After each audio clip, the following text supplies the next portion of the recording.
De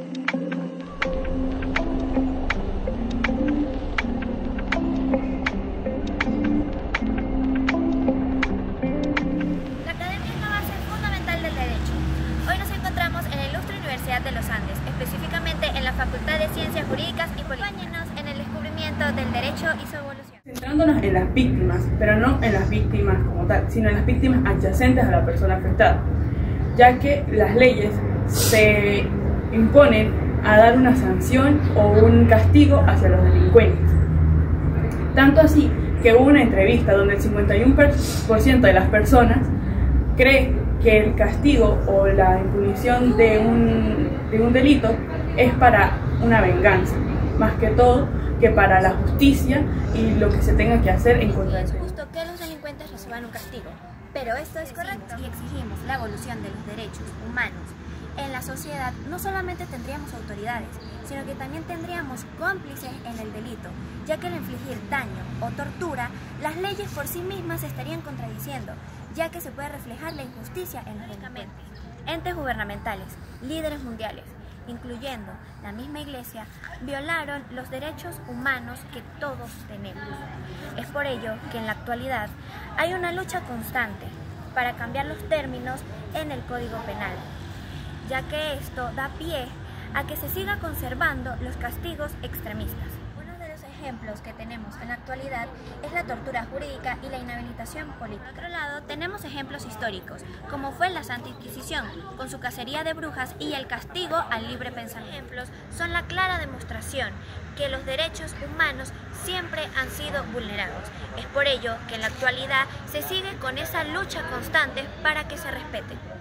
Castigar y sancionar son dos términos que se dice que se relacionan entre sí e incluso que son unos sinónimos, pero esto es erróneo. Ahora bien, si hablamos de los detalles particulares que los diferencian del uno al otro, iniciando con la palabra castigo, podemos observar su relación con la tortura, la venganza personal y la instigación de la justicia hacia la víctima y el victimario. De revisarlos teóricamente y practicarlos, nos podemos dar cuenta que son muy distintos. Ahora que ya conocemos su relación, el castigo se diferencia por ser la pena que se le impone a una persona al cometer un delito o una falta. Al hablar de sancionar, esto va más de la mano con la justicia y está orientado hacia la reeducación. Como ya mencionaba antes, las leyes se centran en la impunición al castigo del delincuente.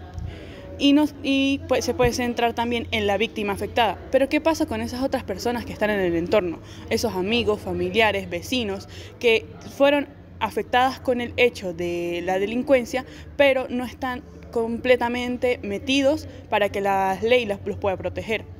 Un ejemplo básico es en el caso del Río de Janeiro. ¿Qué pasó?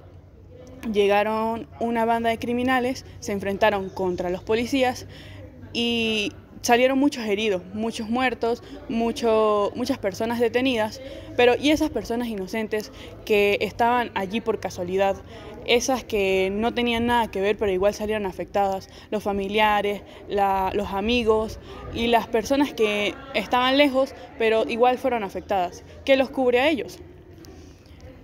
Con esto nos podemos basar también en la ética y en la moral, ya que esos funcionarios que cometen delitos por así sin ninguna base o dando a entender un castigo más extremista, guiándonos desde la antigüedad, no podemos concentrarnos en eso si no tienen ética profesional, ética general y saliéndonos de la ética religiosa, ya que en la actualidad hay una laguna de ética, no solo en el ámbito criminal, también en el judicial y en el social. Por ende, tenemos que tomar en cuenta de que la ética es la esperanza de nosotros, porque de nosotros como control social, ya que los demás controles sociales no garantizan nada, y por ello estamos arraigados de que la moral sea una de las principales capacidades y cualidades de cualquier persona.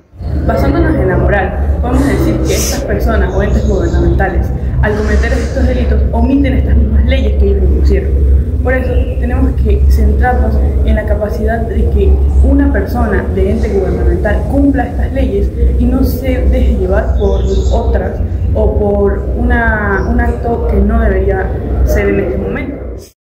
Pero ¿quiénes son estas personas que son constantemente torturadas, violadas e incluso asesinadas por estos entes jurídicos pertenecientes al gobierno e incluso la policía local?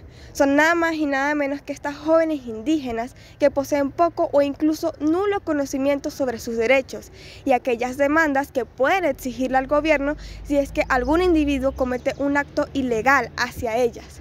Esto, sumándolo con su cero dominio del idioma español, los hace blancos fáciles e incluso deseables para estos depredadores que buscan a las personas más vulnerables para aprovecharse de ellas y violar. Uno de los ejemplos más claros de estas costumbres malas que se han hecho en la sociedad es el de estas 3 hermanas indígenas que más o menos por el año 94 fueron violadas y torturadas por entes pertenecientes al sistema policial de ese momento. Este caso indignó a México, pero a pesar de todos los reclamos nunca se les hizo justicia.